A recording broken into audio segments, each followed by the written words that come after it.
யோவான் 15வது அதிகாரம் 1ஆம் வசனம் 2ஆம் வசனத்தை வாசிக்க கேட்போம்.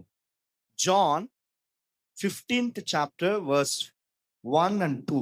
நான் மெய்யான திராட்சை செடி, நான் மெய்யான திராட்சை செடி, என் பிதா திராட்சை தோட்டக்காரர், என்னில் கனி கொடாதிருக்கிற கொடி எதுவோ அதை அவர் அறுத்து போடுகிறார். கனி கொடுக்கிற கொடி எதுவோ அது அதிக கனிகளை கொடுக்கும்படி அதை சுத்தம் பண்ணுகிறார். ஆண்டவராக இயேசு கிறிஸ்து நிறைய ஊமைகள் மூலமாய் பேசுகிறார், எக்ஸாம்பிள்ஸ் மூலமாய் பேசுகிறார். அப்படி பேசும்போது ஆண்டவர் ஒரு காரியத்தை சொல்றாரு.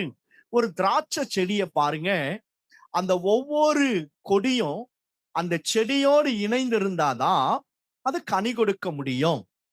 கனி கொடுக்காத எந்த செடியானாலும் சரி அதை வெட்டி போட்டுருங்க என்று சொல்லுகிறார். ஆனா கனி கொடுக்குது பாருங்க, அதை ஆண்டவர் அதிகமாய் சுத்தம் பண்ணுகிறார். வசனத்தை கவனிக்கணும். கனிகளை கொடுக்கும்படி, கனி கொடுக்கிற கொடி எதுவோ, வாய் தந்து சொல்லுங்க, கனி கொடுக்கிற கொடி எதுவோ அதை ஆண்டவர் இன்னும் சுத்தம் பண்ணுகிறார். கனி கொடுக்காத செடியை பத்தி அவருக்கு கவலை கிடையாது, அதை வெட்டி போட்டுறாரு, கதை முடிஞ்சிருச்சு. ஆனா கனி கொடுக்குது பாருங்க, கனி கொடுக்கிறாங்க பாருங்க, அவர்களை ஆண்டவர் அதிகமாய் ஸ்க்ரூ பண்ணுவார், அதிகமாய் புடமிடுவார், அதிகமாக சுத்தம் பண்ணுவார். கர்த்தருடைய பிள்ளைகளை, நீங்கள் ஆண்டவராக இயேசு கிறிஸ்துவுக்கு எதையாவது செய்யணும்னு நினைக்கிறீங்கல்ல, மற்றவருக்கு சுவிசேஷம் அறிவிப்பது, தேசத்துக்காக ஜெபிப்பது, கெட்டு போகிற அநேகருக்காக பாரம் கொண்டு ஜெபிப்பது, ஆண்டவரே என் மூலமாய் உங்களுடைய ராஜ்யத்துல நான் எதையாவது ஒரு வேலையை செய்யணும்னு சொல்லி துடிக்கிறீங்கல்ல, நீங்கள் கனி கொடுக்கிற பிள்ளைங்க, உங்களுக்கு தான் பாருங்க பிரச்சனை வரும், நமக்கு தான் பிரச்சனை வரும், நமக்கு தான் தேவையில்லாத வார்த்தைகள் எல்லாம் வரும்.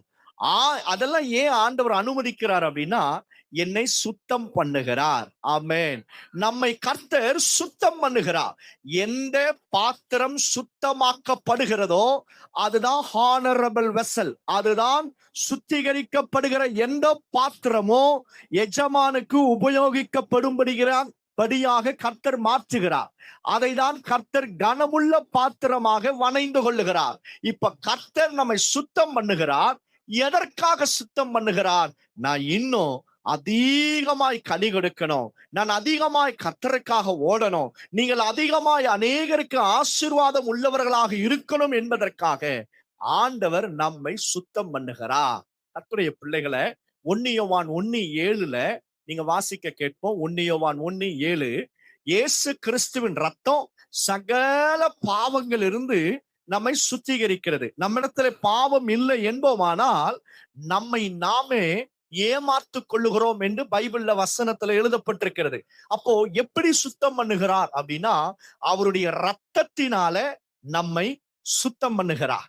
அவருடைய ரத்தத்தினால நம்மை கர்த்தர் சுத்தம் பண்ணுகிறார்.